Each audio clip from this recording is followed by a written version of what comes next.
creating a culture of love. In the culture that we grew up in, nothing against our parents. There's more love in the world than we know. I was feeling unworthy, not enough, all the things. I don't want to hurt anymore. I don't want anyone to feel hurt from me. Shut up, say nothing, go home, feed your family, and repeat.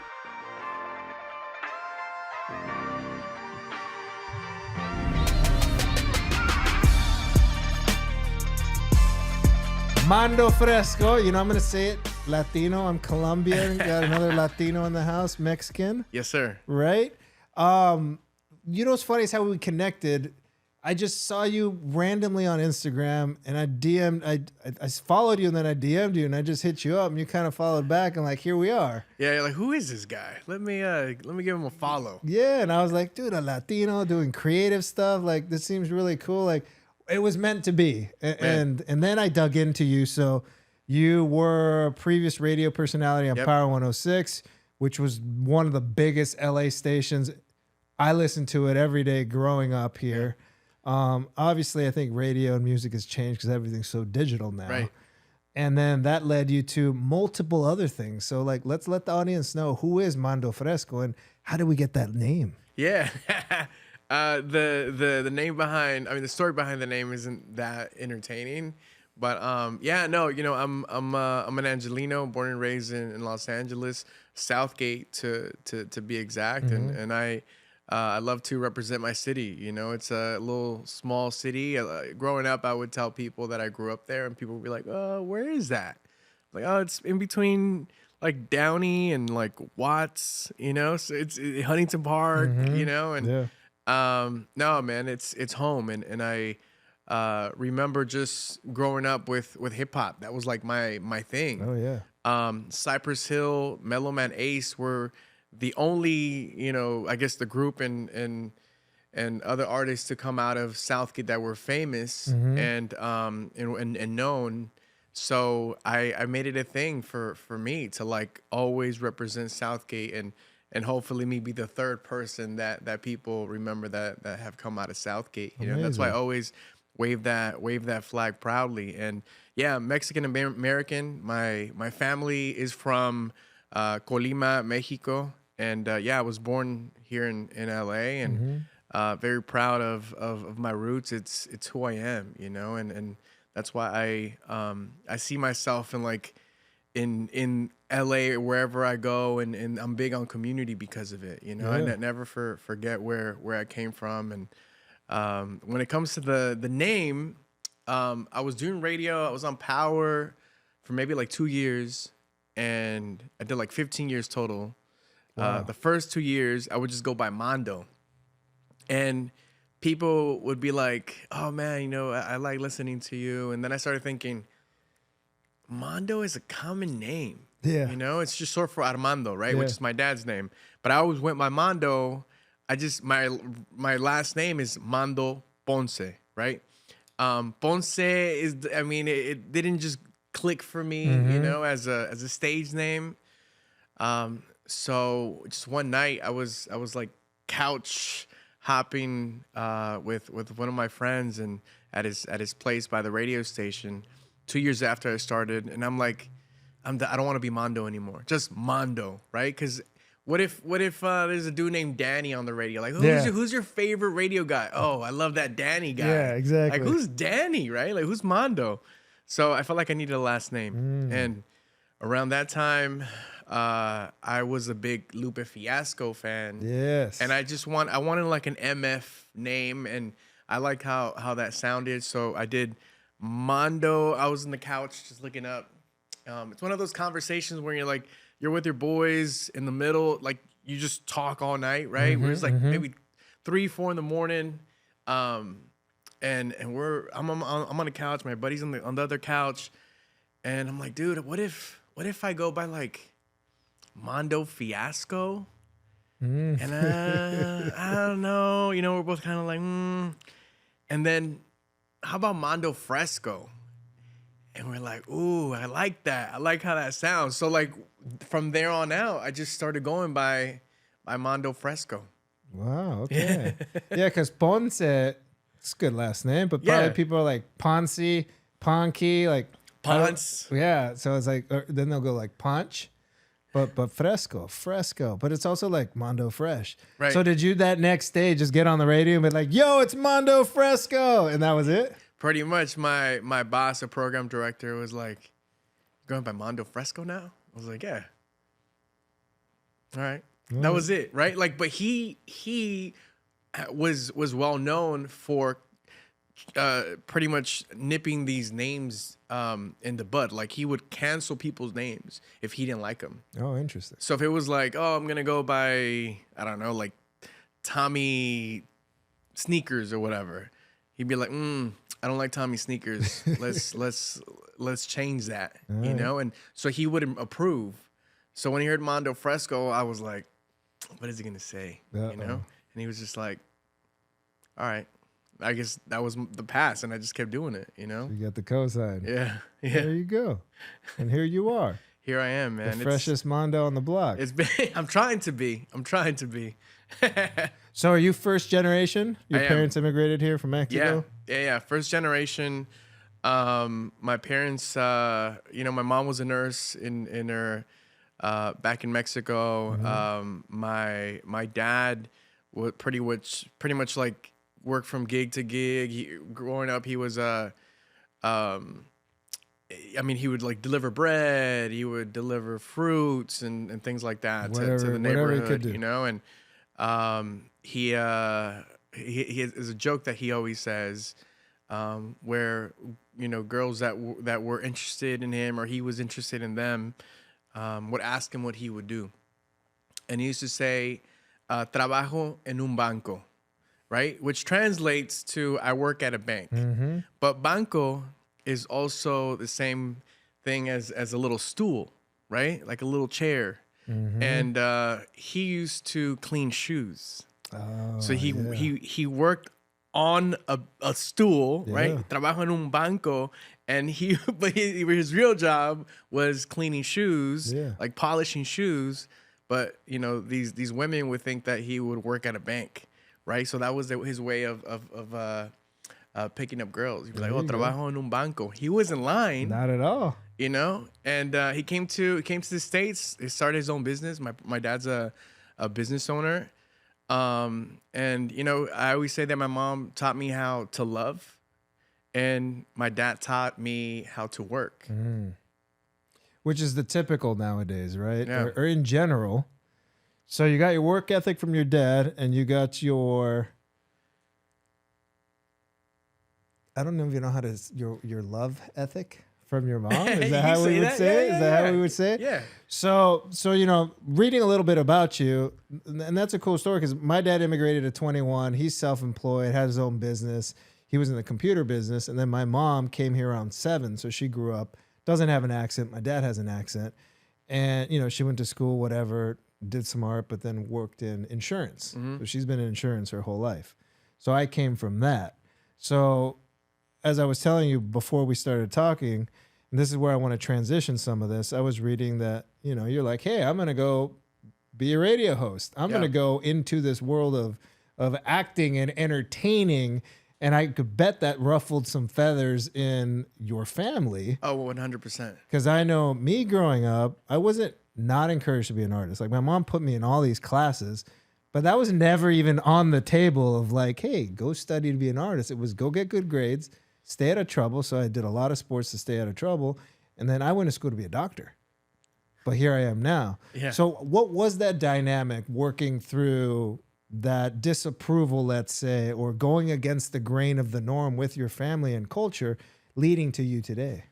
My mom and dad were very excited for me to become a pediatrician. Oh, hey. Because I had told them, and I was going to this medical program with USC, and I would be bused every day, every Saturday, every weekend. I would be bused to USC from Southgate High School. It was called MedCorps, and I would be bused there, and I did that for like 5, almost 6 years. Oh, wow. Okay. Every Saturday I was on that bus. And my parents were proud. Like, So proud. Mi hijo va a ser doctor. My son's gonna be a doctor, right? And I really thought that was gonna be the journey for me, you know, go into pediatrics. And I started to make my way to college, and then just one day, I walked through the campus radio station, and I hear "Where Is the Love" by the Black Eyed Peas, and I'm like, "What is that?" Like, it caught. I mean, music was. I started DJing when I was 14 years old. Yeah. But again, it was never communicated to me. It was never told to me. It was never. So it was never something that was supported or just awareness that there could be a career in music and entertainment, and that was never a thing, right? So I just DJed because I loved it. So I hear this music come out of a little tiny speaker, and I'm like, oh, I guess that's the radio station. So I make my way through the campus radio station, and you know, there was a few people there, but I just, you know, walked in like I owned the place. You know, I was just like, oh, cool. And I just gave myself a tour, and I told myself, I'm going to take this class next semester. I did, and I fell in love with it. So that's where the pediatrician dreams, you know, or aspirations kind of they went out the door, because what came in were my aspirations and dreams to now, you know, have a career in entertainment. And so I took the class, and that sort of changed the trajectory of my life. And funny enough, that song, I was telling this story to, and I'm not name dropping here, but Taboo, the Black Eyed Peas. Yeah. We were sitting like this on our show, Mando and Friends, and I was telling him the story, and I'm like, dude, your song changed my life. Ooh. And now I start singing it, and he starts singing it with me, dude. And it was like the biggest full circle moment in my life. Yeah. You know? Yeah. But yeah, that's ultimately where the radio bug, you know, the entertainment bug, you know, bit me or struck me. From there on out, a year later, I started as an intern on Power 106. I started doing street team right away. Within 6 months of being in the building, I was on air, which doesn't happen, dude. Does not happen. That's so amazing. It was a lot of hard work, and I pretty much lived at the radio station for those 6 months, and we can go into that a little further. But like, I pretty much live at the radio station. I made sure everyone saw my face. I shook hands with everyone every single day, and things were shifting at the radio station, at Power at the time. They needed an overnight guy. There was a slot open, and DJ E-Man, he was the morning show DJ there, and the music director at that time. He walks in, he says, "Hey, are you interested in being on air?" And I was like, what? Yes, hell yeah, I am, you know? And that's what I was thinking inside. But what I told him was, yeah. You dumped it down a little bit. Yeah, dude, yeah. Yeah, I'm interested. Yeah. You know, but inside I was like, what? Did he just ask me that? Backflips inside. You're like, stay calm. And E-Man was I mean, one of my idols growing up. Like you said, you know, I used to listen to Power all the time. So like, for him to ask me if I wanted to be on the radio, if I was interested in being on air on Power, that was crazy, man. And within 6 months I was on air. During those 6 months, I mean, I did every gig that I could do. I delivered, you know, breakfast burritos, and I would cover the boards. I did the street team thing. I would go to high schools and rock the mic and do all that, you know, and I got myself noticed, man. That's amazing. Let's take a couple steps back. So, because there's some similarities in that journey, right? Like, again, art was there, DJing, entertaining was there, all these things were there, but in the culture that we grew up, and nothing against our parents or anything like that, it's just No, mijo, you're going to be a doctor. You're going to be a lawyer. You're going to be a banker. Like, make us proud. You're going to be the first. You're going to do college. You're going to do this thing. And there's this thing inside of us that obviously we want to do that for our parents and Right. honor them and respect them. But there's this other struggle of like, yo, this is my life. Mm-hmm. And what's the struggle of finally saying, I'm sorry, mom, dad, I love you, but I got to do life for me. You know, in my case, I'm like, yo, I'm depressed. I just got to go do something else. I can't get out of bed. You know, it was later on than your initial transition. But walking through that, what did it feel like was it your dream to be a pediatrician, or was it like, oh, I can do this? And they kind of pushed it. And then this opportunity just came. Was there a little like combo in there, a struggle? I think there are traditional careers that are sold to us by society, you know, our parents. For me, I thought becoming a pediatrician was that for me. Like, oh, I think I found it, right? And that's why I started going to that medical program, and that's why I was on a bus every Saturday. Like trying to convince yourself a little bit. Yeah, I mean, I think just trying to find, you know, the career, right? I mean, it's so tough when you're a teenager, you know, and even I was in middle school at the time, but like when you're in high school and they're like, do you know what you want to do with life? Right. Like you don't, you know. I still don't know if you really think about it. Yeah, that's what I'm saying, you know, and it's a lot of pressure. But like in middle school around that time, I think I'm like maybe 15 years old when I started thinking I could be a pediatrician, a 15-year-old, you know, like not knowing how much life we had at 15, we have my kid just turned 2. Like he has no idea how much life is ahead of him, right? Right. It's just this. Right. I always think about perspective, right? Like we, even now, like we don't know how much life we can live to we're 100, and we're like, oh man, when I was in my 30s, like I was so young, but I don't feel as young, right? And even then, like at 15 years old, you felt grown, but we weren't. But yeah, man, it's crazy how life happens, and how against society and family and just societal norms like push us to want to find something, you know, so we can at least say what that title is going to be, right? And especially traditional careers, and I think they're all amazing, but I don't think it connects with everybody, right? And for me, I was interested. I was curious, I guess you can say, in that career. But I changed all of that the minute I walked through that radio station on campus. Yeah, you fell in love. It was like, you know, these bright lights just hit me, and I knew it was almost like love at first sight. Yeah. But in this case, it wasn't love at first sight, because I had already loved it. Like my love always was already in my life. Yeah. Music was already in my life. I was already DJing for a while, right? It was a thing you did on the side though, right? Yeah, no, I mean, had someone said, hey, if you love music, this could be a career. I would have been like, what? How? What do I do? Right? And I think that's the beauty about social media now, and like even teenagers now, they have access to that, you know, a little more than we did growing up. At the same time, I don't think there's enough access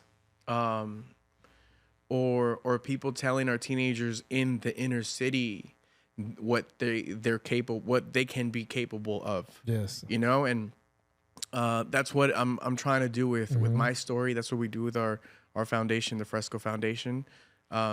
It's just trying to let people know, hey, or the youth know, you can do whatever it is that you want to do, right? There's a career for you out there. And if there isn't a job right now, or a title or a position in corporate America for you, you could make one for yourself, you know? And I'm an example of that. You're an example of that. Yeah. Yeah. No, and that's it. So what you're saying right now, and I do want to talk about that foundation. I've been able to do some really cool things with inner city and not just LA city. Like I had a project take me to Clarksdale, Mississippi, and talk about an eye-opening that I had.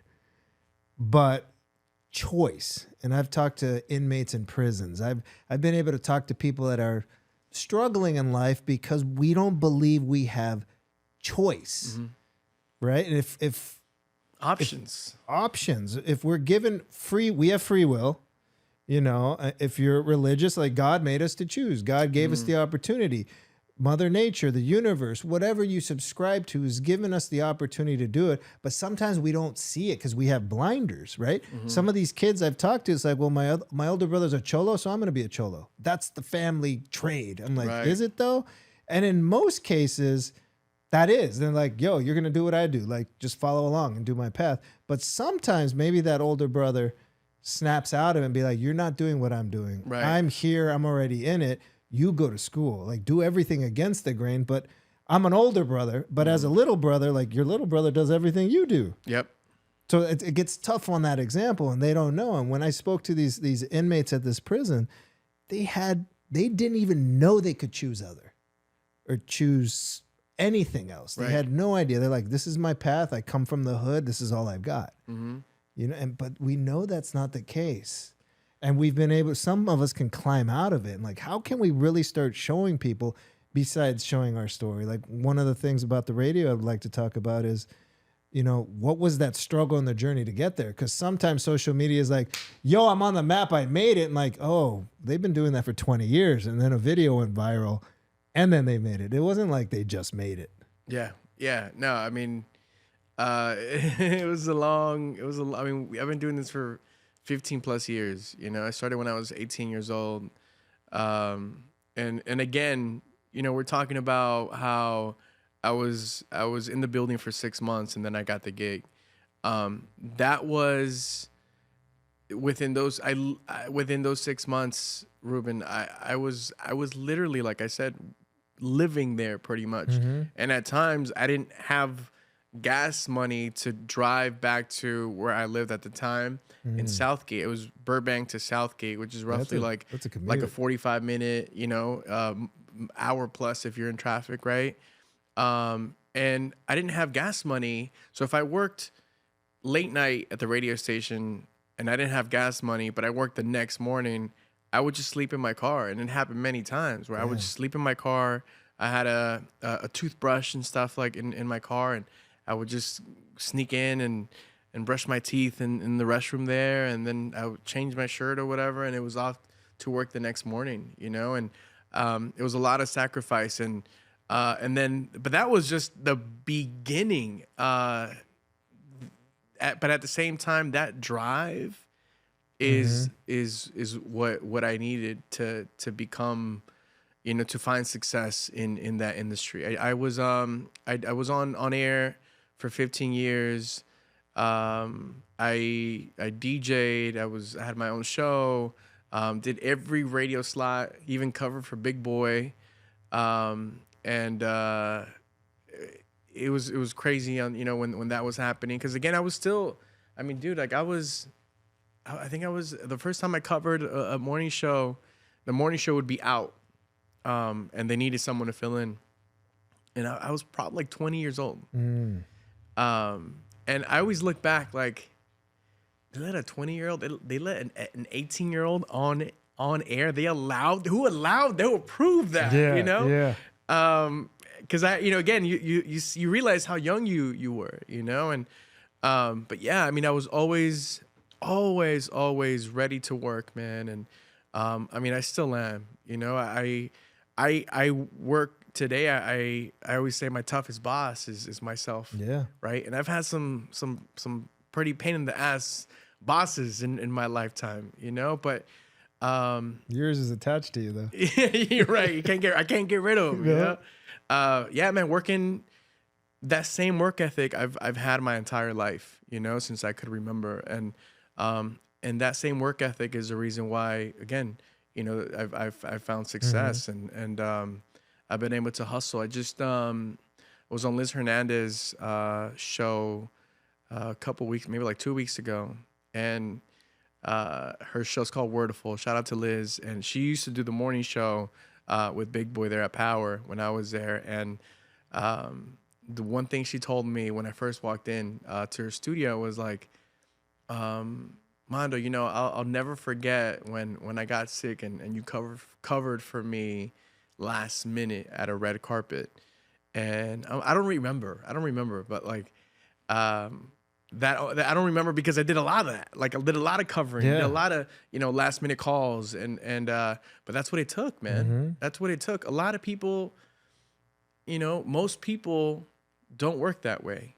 You know, I wanted it bad. So whatever it took, whatever I needed to do, if I had to cancel something to make it to the radio station, to make it to a red carpet, you know, pass on a birthday party or a dinner with a girlfriend or friends or anything like that, I did. Yeah. Because I made myself accessible, you know, and I still do, you know, I still do that. And I mean, things have shifted and energies have shifted, but like that same drive is what has kept me going, you know. But that's important, like sacrificing, asking yourself, how bad do you want it? You know, if somebody calls you right now and they're like, hey, can you drive to this spot because we need, someone got sick or someone can't make it. Yeah.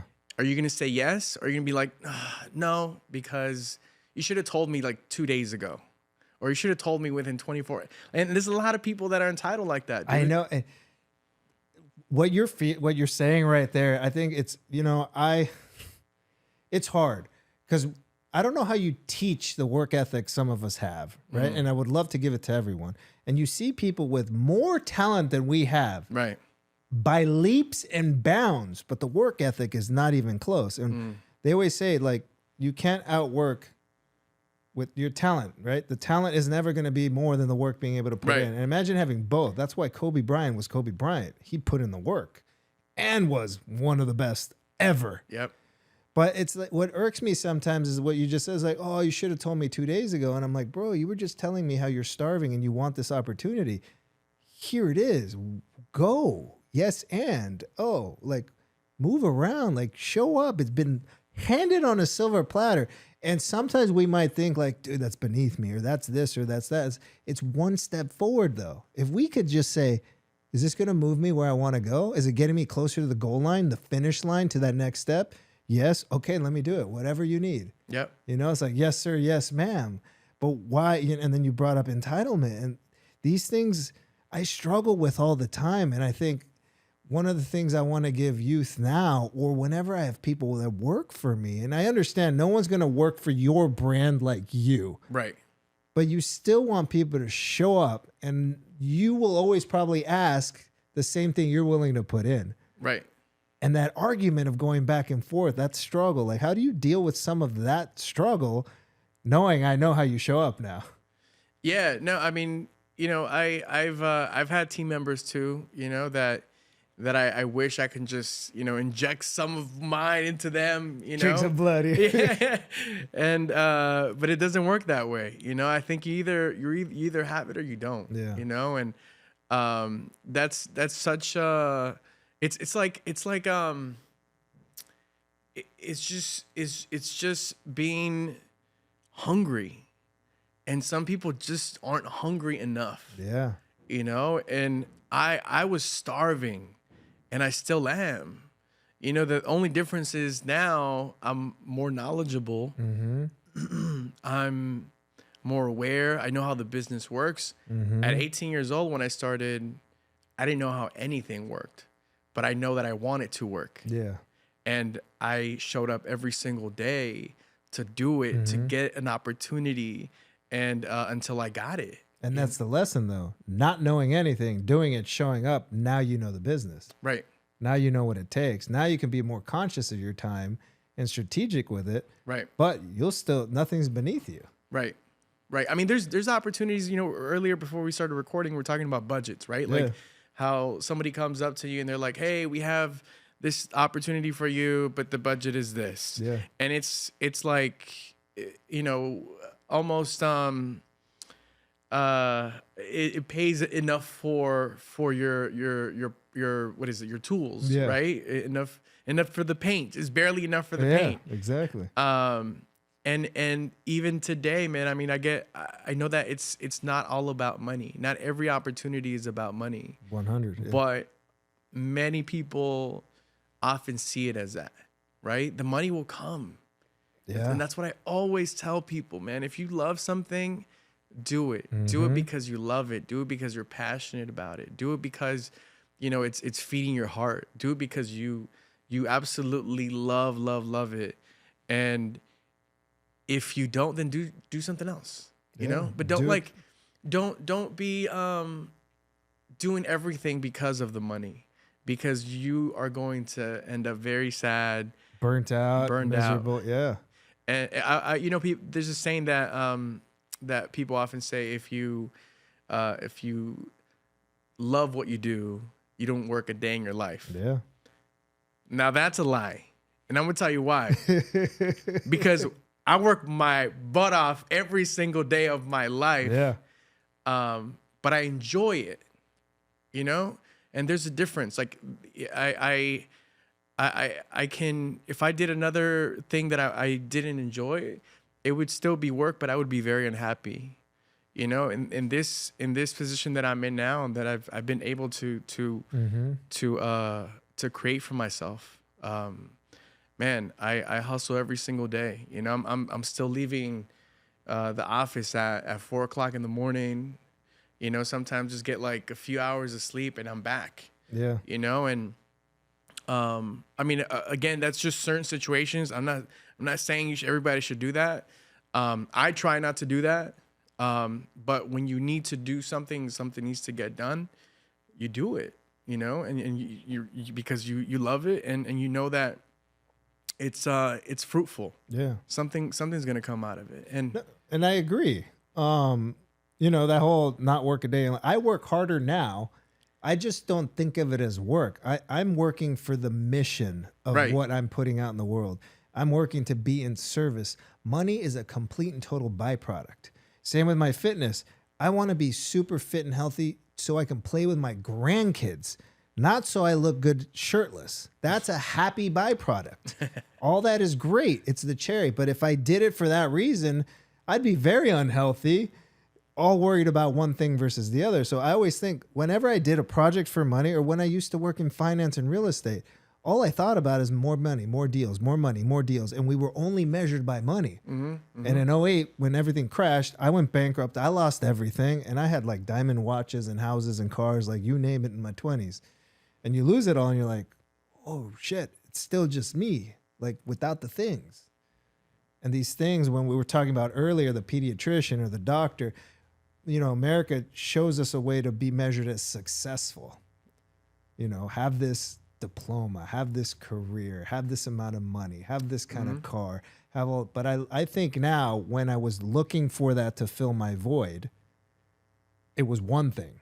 Now, all of that's a happy byproduct. I'd love a Lamborghini Urus, but for a completely different reason than I did 15 years ago. 15 years ago, it was all ego and flex. I'm not good enough. I'm going to show you I'm good enough because I have a Lambo. Yeah. Now I'm going to be like, I just love the car. I want it. Right. I don't care what you think or don't think. Yes, it's still a flex. I get that. And yes, I still need to make money to earn it. But my come from for it is I absolutely love this car. That's why I want it. And I think when we start realizing that, none of this matters. And as a dad now, I don't have the luxury of 24/7, 365 doing this anymore. I'm home by 6. I have, dinner with my kid. I don't want to miss him growing up. Yeah. I'm going to be doing all the sports with him, whatever the case is. So now I just squish my day even harder. I have to be more intentional, more direct with my time. So that'll be different. If one day that journey comes for you, it'll be completely. And that's a part of it too. Like now is the time for me to do that, because I'm on the same boat. I would love to be home by 6 o'clock. My dad, he would leave the house at 8 a.m. and he'd be back at 5. And we're waiting for him by the window, just ready to jump in and hug him. Yeah. And I would love to experience that, and for my kid to be like, oh, he's going to be home at, and if every day I'm showing up at 4:00 in the morning and he's, then that's going to be tough, but Yeah, give him a kiss at 4 a.m. before you go to bed, and then you're out the door before he wakes up. Yeah, man. So now the time is now for me, to continue making those sacrifices. And that's the thing, man. Like these sacrifices don't stop. No. Like it's not like, okay, now, like I last night I was thinking, if everything is gone tomorrow, I can say that I lived my dream. If it's all gone, like if this is like the pinnacle of my career, I was happy and I did it. And now I would say that I was proud of myself, You should take a moment and like let that hit. Yeah. No, it's how many of us can't say that? Yeah, man. It's a blessing for sure. And it's something that, I do therapy. I do a lot of like self-reflection, right? And last night, funny enough, I was thinking about that. If it's all gone, and this is the most I ever shined. I would say that I was happy. I was happy and I was proud, and I did what I wanted to. And I think from here on out, everything is just a bonus, man. Yeah. Isn't that beautiful? And it's exciting, because I feel like there's still a lot that could be done. And like we were talking about, when we're starting, we have no idea how the business works. And now if you have that same work ethic with the knowledge of how the business works, it's exciting, man. Yeah, keeping the drive, keeping the mission, being in service with the knowledge now. Right. With the reps.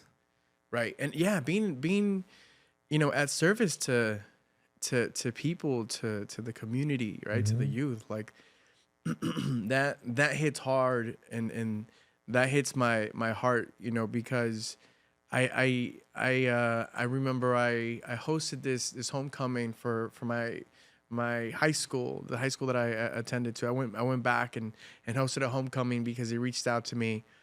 They said, we haven't had a homecoming in 5 years. Wow. There's no school pride, no one buys tickets. And I said, I'll do it. I did it for free. I brought some, artists to perform. And at the end, I got emotional. I got on the mic and I said, I don't remember exactly what I said, but something along the lines of like, look at my ceiling be your floor, like if, where I am and where I've been able to reach, like let that be a starting point for you, and I know that all of you guys are capable of it. And yeah, man, it's every time. And I gotta say, disclaimer, I'm a very sensitive guy. Me too. So let's go. We can go there. Do you want to just cry for the remainder of the podcast? Tissues? Can we get some tissues? No, every time that I'm speaking in front of like teenagers or in my community, in my hometown of Southgate, at my old high school, if my parents are in the audience, my voice always cracks, dude, or I'm like holding back those tears, I know exactly what you're experiencing. My last TED talk that I gave, like the end was like, and I love exactly where I am, and I showed my family, my kid and my wife, and I was like almost gonna burst into tears. Yeah. So I know that feeling. And on one end, the struggle of like, do I let it rip or do I keep my composure? Because it's like, well, they think I'm soft. I'm like, no, because the most strongest, vulnerable, courageous position could be is to let it rip. Right. And as Latinos, right, Latino men, machismo, males in our communities, in our heritage, in our culture, it's not so acceptable. And I've always been sensitive. People always like, oh, you're always so butthurt. I'm like, dude, that's because I love so hard. Yeah. No, it's I get choked up, and I'll like ask around, like ask my family, my friends, my team, that are my family and are my friends. I'll say, did it sound like I was gonna cry? And you're like, no, you were good. I was like, okay, all right, then I did good. I so far I haven't let it rip. Did you let it rip? Did you just let it pour? Almost. It was the last line, and then they all got excited and clapped, so it kind of got me back. You were able to up. breathe. Yeah, man. I mean, But you could definitely. They knew. Yeah. I'm very sensitive. And I'm an emotional person in the sense of like, I just feel hard, right? Not an emotional person of like losing my temper and that type of, like, if anything, I'm the opposite. I'm like really calm.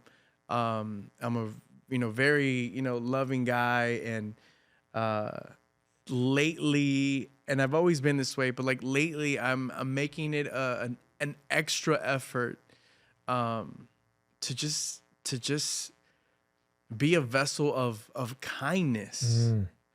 Because I want that. I want that for me. I want people to be kind to me. And I know it's not always reciprocated, Ruben, right? But like, I would love to just, if I can make someone feel good, if I can make someone smile, when I walk in a room or just when I say hello to someone, if they feel that kindness, hopefully, it becomes like this chain reaction, and a vessel of love and a vessel of kindness, man. That's what like I'm really, really, wanting for myself to do and to receive, more than ever, and I'm living by that, and I'm opening up. Like, I was getting my haircut, my friend, Thomas, I was telling him as I'm getting the haircut, I'm like, dude, like, we gotta be kind, we have to be kind, and obviously you it's one of those things that you got to show it and not just talk about it. Yeah. And again, I feel like I don't know. I hope that if you ask anybody from 10 years ago if I was kind, I would hope that they would say yes. But like now more than ever, man, it's something that I just want to feel, that I don't want that hard shell. I don't want to put up a wall anymore. I don't want to be defensive. Yeah. I don't want to, armor. I don't want to put an armor on anymore. I just want to feel kindness from people, and I want them to feel that, and from the closest people in my life to people that I don't know. Obviously, people in a relationship or a friendship, it gets heated, and maybe people get loud, and I want the opposite, right? Like, hey, hold my hand. This bothered me. Yeah, let's take a moment and breathe together. Yeah, you know what? Like, this hurt me. The fact that you did this, and I want that for myself.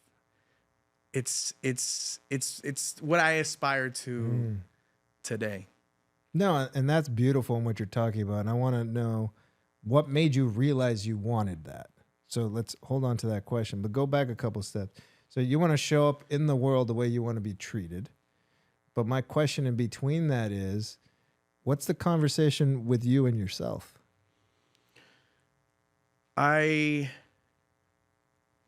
don't want to hurt anymore, and I don't want anyone to feel hurt from me.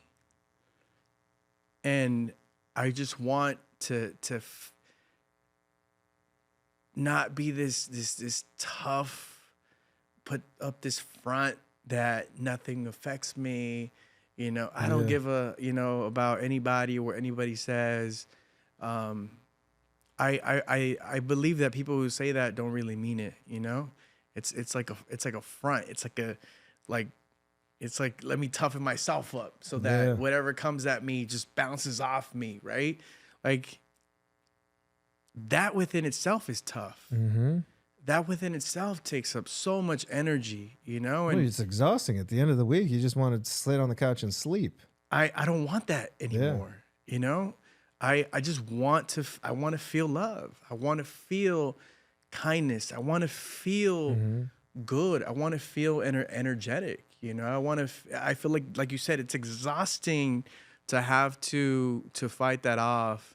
And it's exhausting to when you give it, you know, when you do the opposite of kindness, when you're rude, when you're disrespectful, when you're fighting, it takes a lot out of you, you know, and then when it's done to you, it takes a lot out of you to, again, I don't want to feel that anymore, man. Like I just want to live as much as I could, you know. I want to live I want to have peace of mind, you know. I want to just feel calm and just feel the love of the world, man. Yeah. Feel the love. Give and receive. And it might sound like I'm being a little hippie right now, you know, love, peace and love, but like they had it right. They had something going there. They had a lot of things going. I had this conversation with someone else. It's like, you know, we want that peace and love of the hippie days at Woodstock and all that. That part they got right. Everything else, not so much. Because then the total opposite happened with the next wave of trends and people. But I'm just curious as like, because I remember in my story as a kid, and a Latin kid, it's like I was the sensitive guy. I shared everything. And I would go to school and share all the things. And one time I got back to my mom, and she's saying this just to protect us, protect the family, whatever. And she sat me down and she's like, we don't share things outside of this house. So like slowly that was a moment that I started shelling up. And then, you know, because I was so sensitive and kind and, you know, then you start getting picked on or made fun of or whatever. So more walls come up, more armor comes up, more defense comes up. And then you're like, then you start dating. I'm kind of going through my line. Yeah. I had this girl, she was a Mexicana, and she's like, why are you sensitive? Why are you crying? Like, you're not supposed to show up this way. You're a man. Like, so you start getting all these stories triggering you to now wall up, shell up, armor up. And now I have to be this like tough guy. Doesn't mean I have to be, you know, physically tough, more just shelled off tough, like impenetrable. Like people look at me and like, dude, do you react? Do you not? So I've slowly peeled that back and gotten back to this. So I'm really coming back to my roots. But was there a moment that you said, I'm fed up with this, I'm doing it?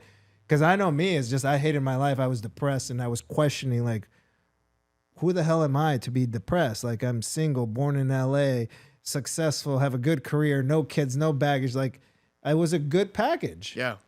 I shouldn't be like feeling this way. Did Right. you have a moment that was kind of like that made you be like, hey, I want to be like this now? I think it was just a feeling. I don't know if there was an actual like moment that struck me, but I was just tired and exhausted and I wanted change. Tired of the facade. Yeah, man. You know, I was thinking about how when I first started dating, I was maybe like, I don't know, like in middle school. The first girl that I ever took out, maybe we were like 14, 15 years old. Went to movies or something. And I was really, I was a softie, right? Like I was just really this nice kid. And that's who I am naturally. Like Open the door. like I'm dude, like I grew up a mama's boy. Like my mom is taught me how to love. Like I saw the pain that she went through, you know, and you know, in the relationship with my dad, unfortunately, you know, they had some tough times. And I told myself that I wasn't going to cause that type of pain to any woman ever. And I was this softy, just loving kid, and people took advantage, you know? And then I got out of a breakup, still a teenager, late teens maybe, and I'm like, I'm not gonna be nice anymore, you know? So what do? We start being jerks, because girls like the jerks, right? The tough guy, the bad boy, yeah. And I started doing that, and that starts working. And I did that for many, many years, and it wasn't me though, man. You know, I was in a relationship.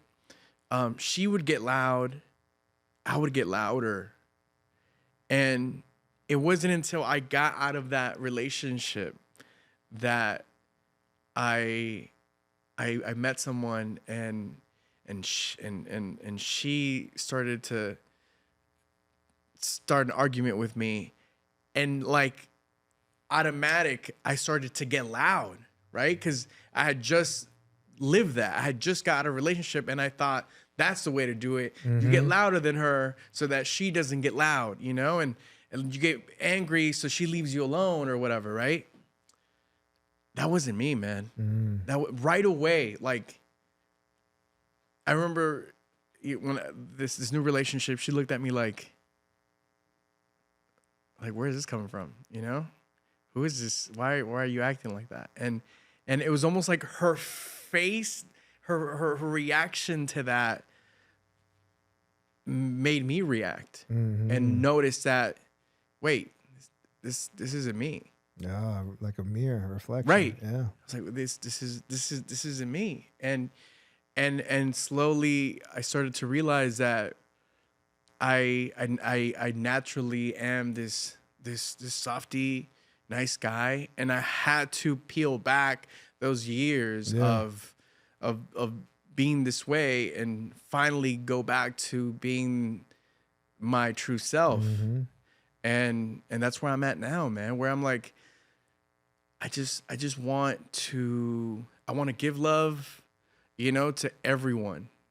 I want to show up and just make people smile, you know, like if someone doesn't receive it, then I just you know, I turn away. Like I don't have to give this person attention if they're treating me a certain way, right? Plus you can't control that, right? So if you're aware of what you can actually control is how you give it.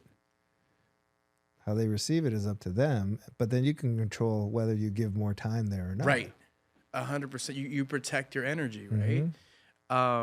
So that's what I'm about, like giving love and see who reciprocates it. And if it's reciprocated, then we grow that relationship. And if it's not, then, you know, thank you. And I wish you the best, you know, all love.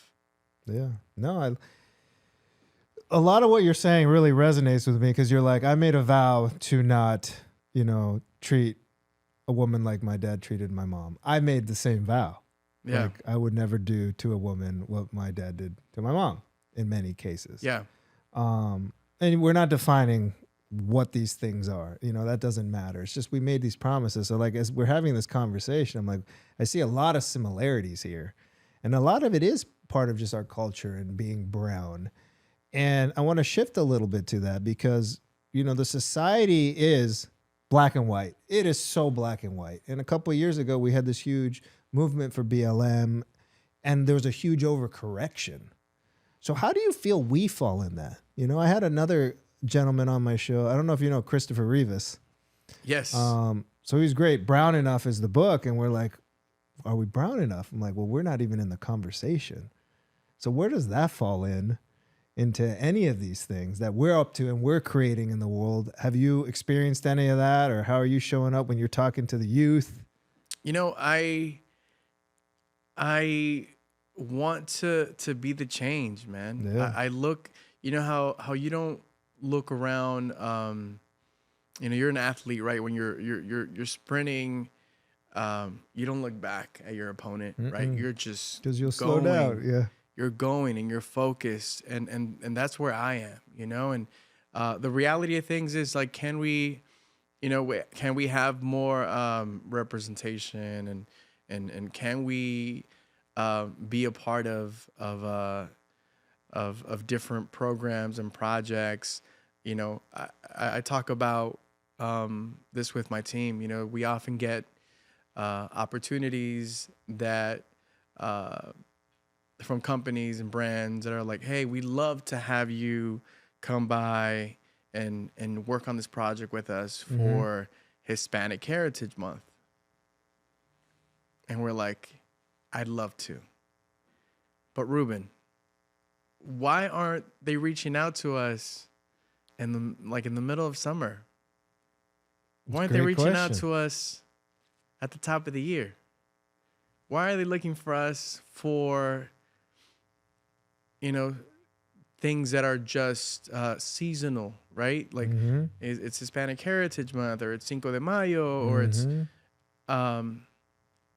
we can do what we're doing for these brands and getting this content out and getting this information out to them, creating these beautiful projects all throughout the year, 365, 24/7.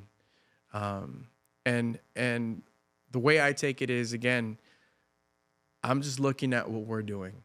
You know, I'm hoping that if we do the job, that the work that we're doing, that people eventually, and it does, obviously, like, you know, we get gigs all the time, but like sometimes you kind of step back and you're like, why are they only looking for us during this time? Like, we speak fluent English. We're from Los Angeles. We're American, right?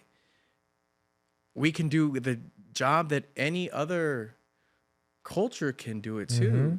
We can do it too. And, you know, I believe that we're the change. You know, I believe that we're in a great opportunity, in a great place right now. You know, and there's also been a lot of disconnects from the higher ups. I mean, it's a whole generational thing too, man. I mean, the people that are making decisions now are sort of like, you know, changing out, right? And they're younger, they're starting to get it, and you know, we created, you know, Mando and Friends. This is the show that we have, and for Latinos initially, English speaking show. Can I do it in Spanish?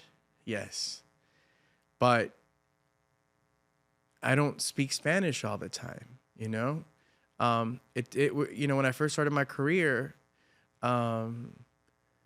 anything that came my way was like, okay, we're gonna do this thing, and you're gonna do it in Spanish. And I was like, all right, and I did it. But then I was like, years later, I'm like, you know, I can speak English, right? I'm speaking to you in English right now. How about we do some stuff in English too? You know, just by looking at the color of my skin, you want me to do it in Spanish? And now what we're doing with projects like, okay, you want us to do it in Spanish? Great. Well, let's do an English one too. Let's do both. Yeah. Let's do both, you know? And yeah, man, I believe that hard work pays off. Hard work never goes unnoticed. I believe that, like, great work, quality, you know, talked about Kobe, like, you know, he was a prime example of hard work meets greatness and passion and a bunch of other amazing, you know, beautiful, amazing things. You know, I go by that too. I live by that. And if the product is good enough, I have faith that will catch the eye of people making decisions. And we are like, we're presently doing that, you know. We have these awesome shows and series that we're shooting. There's been a gap. I like to believe that some things haven't been done because that's our job to do.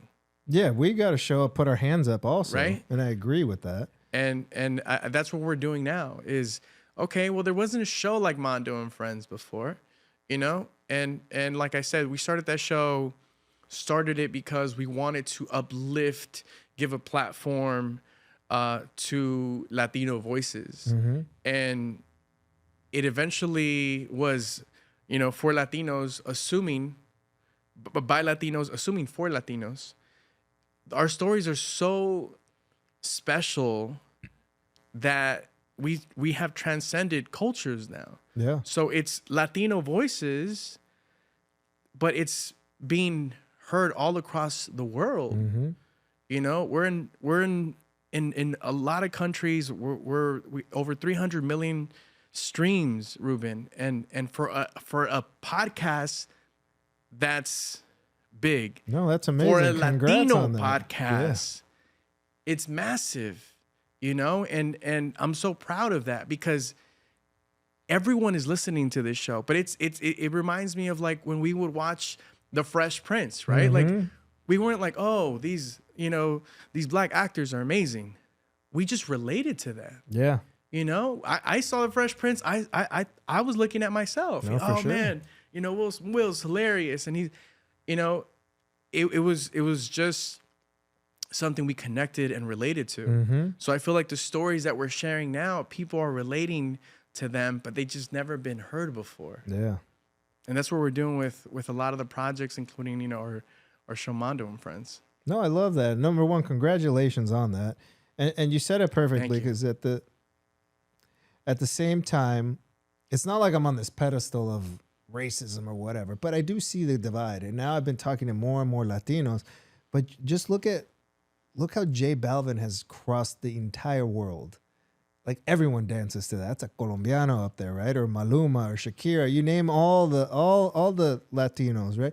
Or, you know, Chente Fernandez, like people that just love that kind of music, and it is crossing all cultures. Right. You know, just like hip hop crossed all cultures. Right. But, you know, this was a question about brown and Latino and showing up. And part of it is our culture is go put in the work, shut up, say nothing, go home, feed your family, and repeat. Yeah. Rinse and repeat. So we've got to be loud. And I say now, like, the way I'm taking over the art world is my way. I didn't go to art school. I didn't get an MFA. I don't have any of the traditional routes. And sometimes people are like, well, you didn't do it our way. So like, right? Because it's a different world. But what I say is, hey, I'm going to make my conversation so loud that I'm not trying to join anyone else's. People want to join mine because I'm making it loud, and we're all making a splash, and we're all getting on board of what Live Through Love is, creating a culture of love. Yep. And that can apply to everything, right? It can apply to black, white, Republican, Democrat, gay, straight, you name it. Love is universal, and it's a universal message. So at the end of the day, that's what I want to get to. And if we just have good people on here sharing their stories, and I thank you for sharing yours thus far. Yeah, no, thank you. It's been really cool. I got to learn a whole lot. So I got a couple final questions as we start wrapping this down. Hit me. So your dad taught you work ethic. Your mom taught you love. Yeah. How would you define love? What is love? Love is something that you feel from within. Love is something that that drives you, that wakes you up every morning. You know, love is what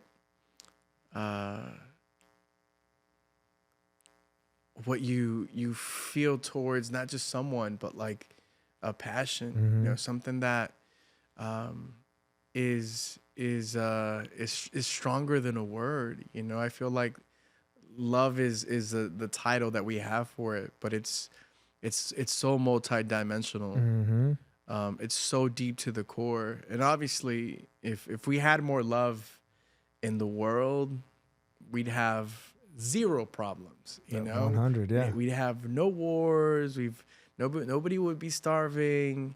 You know, homelessness, a bunch of stuff. You know, and you know that's what I'm trying to do, man. You know, every day, like our content is optimistic. It's positive. Our message is love at the end of the day, you know, and that's why I wanted to come on your show, man, because I love love, and I think it's a beautiful thing whenever someone is waving that flag, you know. There's so much negativity in the world, and there's an immense amount of negativity on social media. If it's negative, if it's a fight, if it's someone being hurt, if it's someone, you know, being bullied, you know, a politician saying something negative about, you know, a certain culture, millions and millions of views, right? If it's someone doing good, if it's someone doing something positive, that's the hard sell. Yeah. You know, hey, you know, so-and-so just fed, you know, 1 million people. And you're still going to find people that say, oh, well, why didn't they just do it and not record it? Why didn't just do it and just not even talk about it? Yeah. that's the no. You know what? I believe that you should talk about it because that will inspire others to do it themselves. Yeah. Right? Again, there's so much negativity and hate in the world, that, you know, doing things out of love, doing things for love, is a priority for me. And I hope that, you know, becomes a priority for many more people that follow your show, that follow, you know, our show, that follow what we do. And hopefully through our content and everything that we're creating, you know, our beings, outside of our content, just like when people see us out and about, that they feel that and they're inspired to do that. And I mean, I can tell you now, like, I remember when I first started, you learn how to go about just walking around, how to treat people. And it's up to you whether you want to be that jerk boss, that horrible manager, or you want to be like this other person that was just really kind and shook your hand and smiled, you know? I going back to growing up, you know, in my immediate family, you know, my dad had some amazing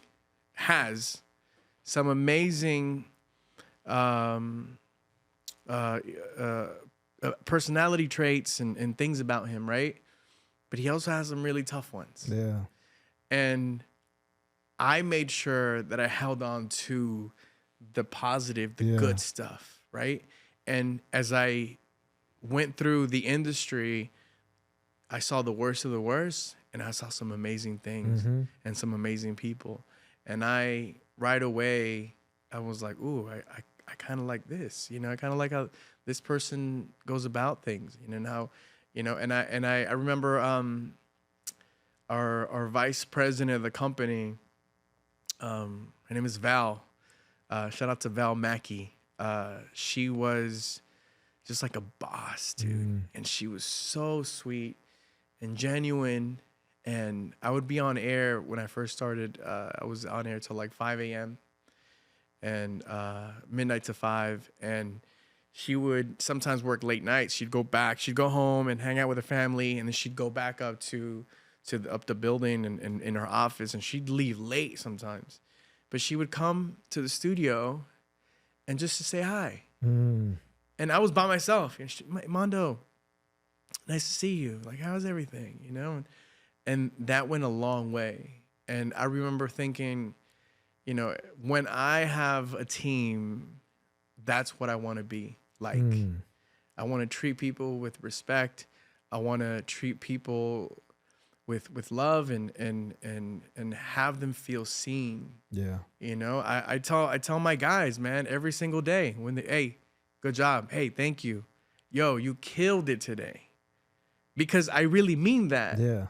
I think that's important, you know, and that's just what I try to do, and I try to lead by example, Ruben. I feel like we have to lead by example on the platform that we're on. People are looking at us, and I can go either way, right? I can be this dude who's just like only cares about me and me only, or I can care about everyone around me. And hopefully people see that, you know, and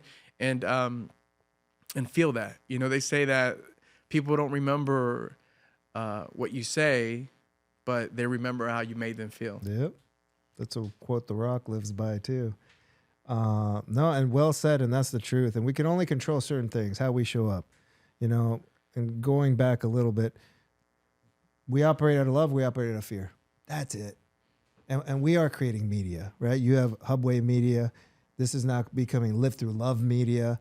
And we get to share more of this and put more of this in the world, because the world is serving us a buffet of fear. And we only think that, yes, shootings are terrible and we should know about them. But that's everything we see every week is a shooting or a car chase or a rape or pandemic's back or recession or inflation. And yes, these are all true things, but never do we show, look how these people are showing up. Look at all the good in the world. There is still way more love and good in the world. We just don't think it because the media is really feeding us this narrative. And that's because that's what sells ads and sells dollars and makes us do what we need to do to go spend our money. Like, it's this vicious cycle. And it's not, I'm not poo-pooing the media machine. It's just still like, who's agenda? Like, let's show everything. Yeah. Yes, there was a shooting, but look what happened. Mando's foundation just, did something with 50 youth and they partnered with Ruben and painted a mural in a school and a community.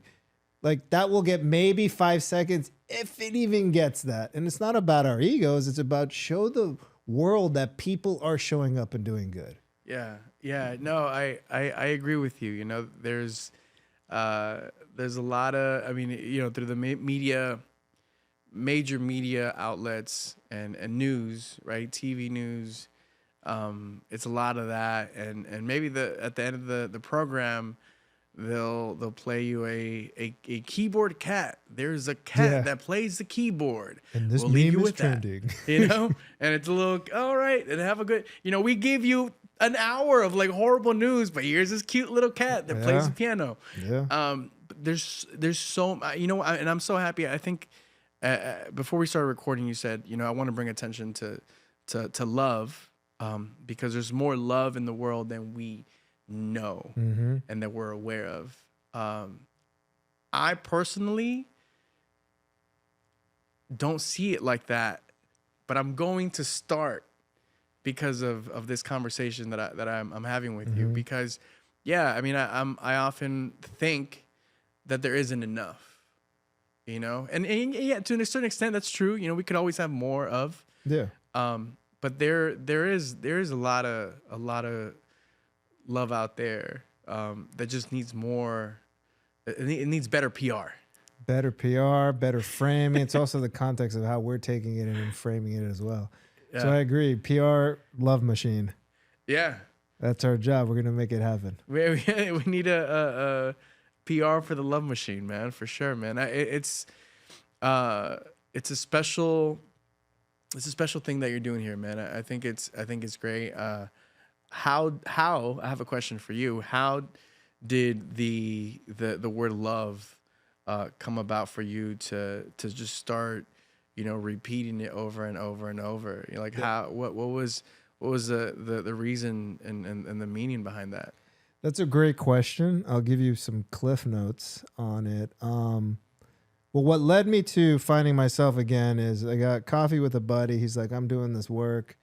I'm like, I'm depressed. I don't know what else to do. Like, right place, right time. Cool. I'll go do the workshop too. It's a leadership workshop, emotional intelligence, that kind of stuff. Exercises in there. One of them was like, stand up and declare what you are. And I stood up and said, I am love. That didn't lead me to starting to paint it. But, one day I was painting it in all caps, lowercase, this, that. And I've been an artist my whole life, and I love words and the power of words. So the first mural I painted, because my mural is about what do I need to see in the world to remind me that love exists, that we can choose love. I was feeling unworthy, not enough, all the things and then I was also judging myself for feeling these things. Like, it's a double-edged sword. Like, I'm feeling them, and then I'm judging myself for feeling them. So I feel even worse. Yeah. But the question was, who will you be? ? And I'm asking myself this. And on this side, I wrote 80 words: gratitude, responsible, worthy, humble, joy, all those types of ways of being. And I painted that mural because one day I'm like, look, what do I need to see it? This says I need to buy another truck to feel better. This says I can implant some abs.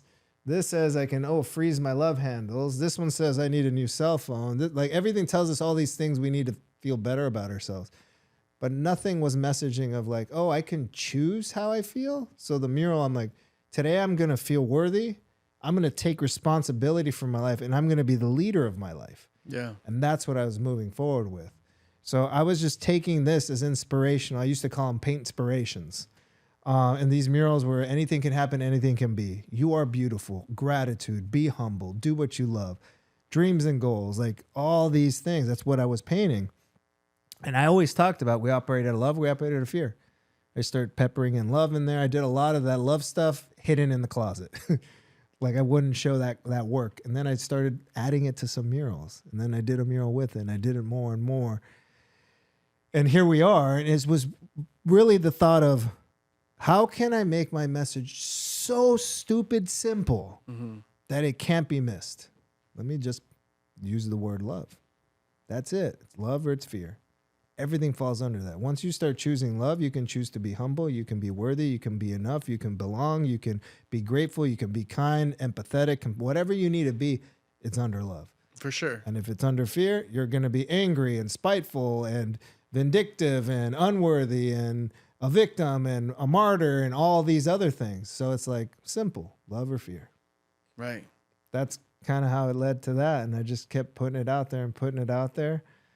And it's funny because earlier you're like, why do we only get called for Hispanic Heritage Month? I'm like, yeah, I also get called for Valentine's Day. Which it's like, it's not about rom-coms and roses and chocolates. It's about doing the work. Right. Work's great for Valentine's Day, but it's not, that's like surface love. Yeah, but love is 365, man. Mm-hmm. And you have to choose it. Every day you choose it, just like everything else. I am choosing love. Way easier, someone cuts you off, you flick them off. I hope you get pulled over. Hope you get into an accident. Like, that's your first reaction. I'm like, you know what? This might be them on their last warning at work, and they're going to get fired if they're late. And they didn't see me. They didn't cut me off on purpose to ruin my day. Yeah. They're trying not to ruin their day. And that's just a reframe. But we have to practice that. Like going in the gym, biceps, chest, ever getting stronger, this mental, emotional gym as well, to just reframe it and reframe it. It's like, my heart has a 6-pack right now. Exactly. And that's it. And if that continues to grow, you're good to go. My heart looks like The Rock right now. And that's going to add years to your life. Yeah, no, it's beautiful, man, when you can function like that, you know, and you're right. It's a muscle that you have to work out, you know. And trust me, I have my bad days. Yeah, We're we all all fallible. You know, it's Will Smith. And I was talking to a buddy of mine the other day. It's like, he's at the pinnacle of his career. But he's a human. He's a man. He can have a breakdown. What he did was wrong. Obviously, at any level, that is wrong. But like, why are we just chastising, canceling, and trying to like crush this dude's career? Not look at like, whoa, what's happening to him? What's happening to his life? Why did he react this way? Where's the breakdown? Instead, it's like, arrest him, kick him out of here, no more movies, no this. I'm like, is that going to help him heal? Yeah. Is that going to fix him? Or the other person that had that same moment by the water cooler in the office of their 9 to 5, that's not an actor. Like, it's tough. So once you get this other spotlight, like you're put on these pedestals, and now it's like so much more important to be perfect, but humans can't be perfect. Right. We're imperfectly perfect, and we're perfectly imperfect. Right. You know, something that I try to do that obviously is never achievable is I know I'm never going to be perfect in any way, but I try my best every single day, you know, and sometimes my best is, you know, I score 81 points, but sometimes my best is I scored 3 points, but I gave a few good passes and we call it a day. Yeah. But that's what it is. You know, you're not always going to show up and score 81, man. You know, there's gonna be days you can miss 42 shots. yeah. But you know, you're gonna. I'm always. But you're taking the shot, best. Right? And trying is doing. That's the thing. Right. You're actually doing it. Right. So. And I mean, who's to say that I won't lose my temper one day and, you know, and do something out of character? I don't know, and I hope I don't. Right? Like if we're talking and referencing the Will Smith situation. But man, I know for a fact that like every single day I'm trying my best, you know, and sometimes, you know, my mood is off. Sometimes something may be happening personally, you know, or, you know, a bunch of other factors. Right. But like, I'm going to walk out every single day trying my best, man. And I'm going to die doing it. You know, it's it's one thing that I always tell people, you know, and if I ever get into an argument with a loved one or something, I make sure to tell them, you know, I'm like, hey, I tried my best. You know, did I make the wrong decision? Maybe. Did I make a decision that made you upset, made you angry? Or did I make the decision that you wanted me to go left and I went right? Damn, I thought going right was the way. You know, I thought that was gonna please you. I thought that was gonna, you know, be the right answer, or the right choice. But it's always with love, man. It's always from the heart. That's what I'm practicing every single. What's the intention behind it? Exactly. That's what I'm big on. You know, just understand who the person is that's in front of you, which is, you know, myself. In that case, when I'm having a convo with them, like, realize who you're talking to. I never do anything. Brother Ruben, I never do anything with any malicious intent, man. You know, sometimes it may come off like, oh man, that was really. It's like, oh, dude, like I messed up. Like I thought it was the right thing, or I thought, you know, but again, man, I try my best, and I'll share this with you. When I was 16 years old, I used to work at the Sizzler, and shout out to my tia Rafaela who hooked me up with that gig. And I had this horrible manager, man, who walks up to me, and I was sweating.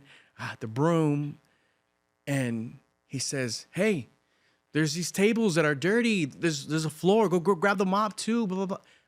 I 16-year-old, sweating, tired.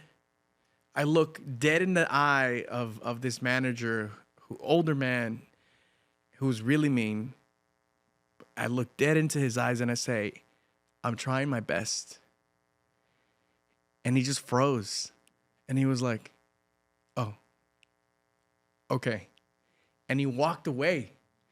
And I think about that moment a lot because every single day I try my best, you know, and whether I win or lose, you know, I'm out on the court of life, trying my best, man, every single day.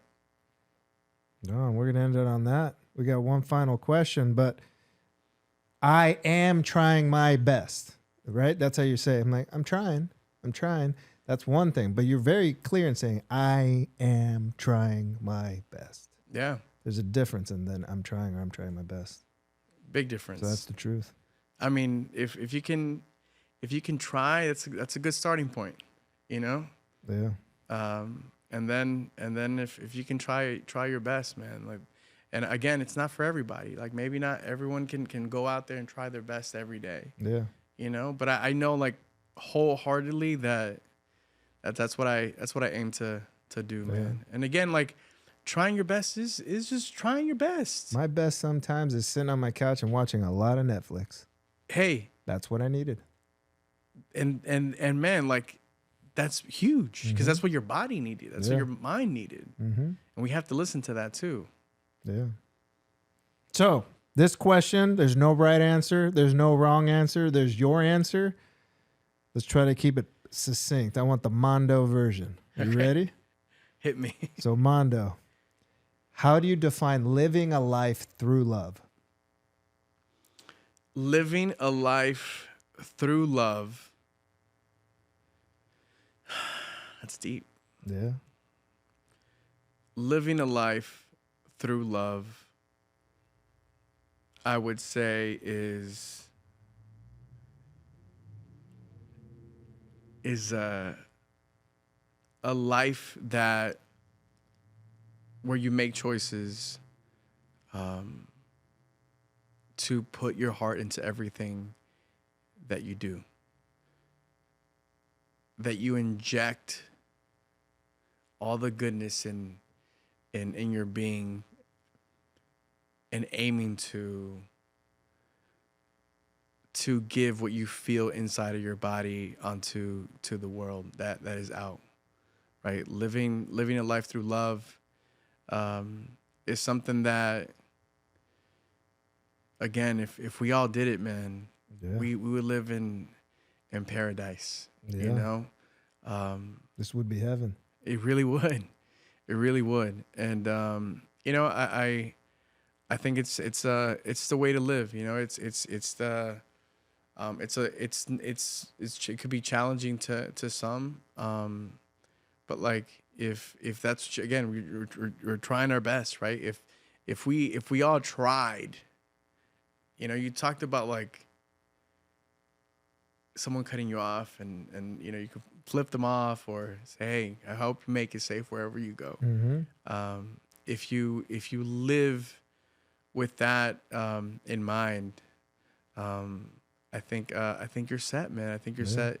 You're set in life, and you're setting those around you, you know, in the right way, man. I hope to practice that, you know, a lot more in my life, and I appreciate you having this conversation with me, man. I have felt the love here today, man. So thank you. Oh, thank you. Honor's mine. Thank you for coming in.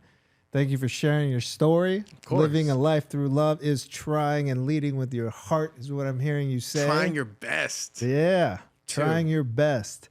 And so you've got the show Mando and Friends, you've got Hubway Media, and you've got your Fresko Foundation. Yeah.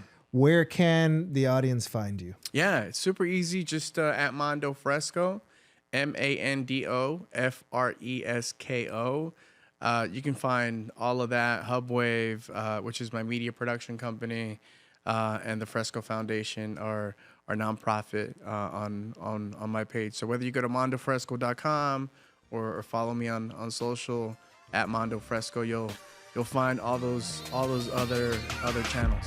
Awesome. Everyone tune in, Google them, check them out. Thank you. My brother. Thank you, man. Thank you so much for tuning in to Live Through Love. If you love this episode, you'll love this episode.